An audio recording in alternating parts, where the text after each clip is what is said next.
ಹೌದು, ಪ್ರತಿಯೊಬ್ಬರ ಬಾಯಲ್ಲೂ ಡ್ರೋನ್ ಪ್ರತಾಪ್ ಹೆಸರು ಈಗ ಕೇಳಿ ಬರ್ತಿದೆ. ನೀವಿಲ್ಲಿ ನೋಡ್ತಾ ಇರ್ಬೋದು, ಬಿಗ್ ಬಾಸ್ ಆಚೆ ಬಂದ ಬಳಿಕ ಶೈನ್ ಶೆಟ್ಟಿ ಅವರನ್ನ ಇಂಟರ್ವ್ಯೂ ಒಬ್ರು ಪ್ರಶ್ನೆಯನ್ನ ಮಾಡ್ತಾರೆ. ನಿಮ್ಮ ಪ್ರಕಾರ ಡ್ರೋನ್ ಪ್ರತಾಪ್ ಅವರಿಗೆ ಯಾವ ಒಂದು ಸ್ಥಾನವನ್ನ ಕೊಡ್ತೀರಾ ಅಂತ. ಅವರು ಟಾಪ್ 5 ಕಂಟೆಸ್ಟೆಂಟ್ ಲಿಸ್ಟ್ ಅಲ್ಲಿ ಇದ್ದೇ ಇರ್ತಾರೆ, ಅದಂತೂ ಗ್ಯಾರಂಟಿ ನಾನು ಕೊಡ್ತೀನಿ. ಜೊತೆಗೆ ವಿನರ್ ಆಗುವಂತ ಎಲ್ಲ ಲಕ್ಷಣವೂ ಕೂಡ ಇದೆ. ಸೊ ಪೊಟೆನ್ಷಿಯಲ್ ಅವರಿಗೆ ಜಾಸ್ತಿ ಇದೆ, ಜೊತೆಗೆ ಒಂದು ಬೆಂಬಲ ಕೂಡ ಜಾಸ್ತಿ ಇದೆ. ಸೊ ಹೀಗಾಗಿ ಕಾದು ನೋಡಬೇಕು. ನಾನು ಕೂಡ ಎಕ್ಸೈಟೆಡ್ ಇಂದ ಅವರಿಗೆ ಸಪೋರ್ಟ್ ಮಾಡ್ತಾ ಕಾಯ್ತಾ ಇದ್ದೀನಿ ಅನ್ನುವಂಥ ಮಾತನ್ನು ಕೂಡ, ಮೆಚ್ಚುಗೆ ಮಾತನ್ನು ಕೂಡ ಶೈನ್ ಶೆಟ್ಟಿ ಅವರು ತಿಳಿಸ್ತಾರೆ. ಬಹಳಷ್ಟು ಜನರಿಗೂ ಕೂಡ ಖುಷಿ ಆಯಿತು. ಪ್ರತಿಯೊಬ್ಬರು ಕೂಡ ಪ್ರತಾಪ್ಗೆ ಈ ರೀತಿಯ ಒಂದು ಸಪೋರ್ಟ್ ಅನ್ನ ಮಾಡ್ತಾ ಇದ್ದಾರೆ. ನಿಜಕ್ಕೂ ಒಂದು ಖುಷಿಯ ವಿಚಾರ. ನೀವೇನಂತೀರಾ ಇದ್ರ ಬಗ್ಗೆ ಕಮೆಂಟ್ ಮಾಡಿ ತಪ್ಪದೆ ತಿಳಿಸಿ.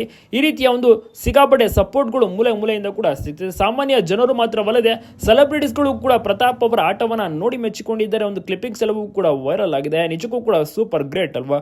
ನಿಮ್ಗೆ ಅನಿಸ್ತಾ ಇದ್ರ ಬಗ್ಗೆ ಕಮೆಂಟ್ ಮಾಡಿ ತಪ್ಪದೆ ತಿಳಿಸಿ. ನೀವು ಕೂಡ ಅವರಿಗೆ ವೋಟ್ ಮಾಡ್ತೀರಾ? ಈ ವಾರ ಸದ್ಯಕ್ಕೆ ಸೇಫ್ ಆಗಿದ್ದಾರೆ, ಮುಂದಿನ ವಾರಕ್ಕೆ ಡೈರೆಕ್ಟ್ ಕಾಲ್ ಇಟ್ಟಿದ್ದಾರೆ. ಒಂದು ನಾಮಿನೇಷನ್ ಇಂದ ಬಚಾವಾಗಿದ್ದಾರೆ. ಅದಕ್ಕೆ ನಮ್ರತಾ ಅವರೇ ಕಾರಣ. ಒಟ್ಟಿನಲ್ಲಿ ಪ್ರತಾಪ್ ಅವರ ಬಗ್ಗೆ ಶೈನ್ ಶೆಟ್ಟಿ ಅವರು ಕೂಡ ಉತ್ತಮವಾದಂತಹ ಮಾತುಗಳನ್ನು ಆಡಿದ್ದು ಬಹಳಷ್ಟು ಒಂದು ಖುಷಿಯ ವಿಚಾರ, ಮೆಚ್ಚುಗೆಯ ವಿಚಾರ ಅಂತಾನೆ ಹೇಳ್ಬೋದು. ಕಮೆಂಟ್ ಮಾಡಿ ನಿಮ್ಮ ಒಂದು ಅನಿಸಿಕೆ ಅಭಿಪ್ರಾಯವನ್ನು ತಪ್ಪದೇ ತಿಳಿಸಿ. ಎಲ್ಲ ಕಡೆ ವಿಡಿಯೋನ ಶೇರ್ ಮಾಡೋದನ್ನ ಮಾತ್ರ ಮರಿಬೇಡಿ. Thank you.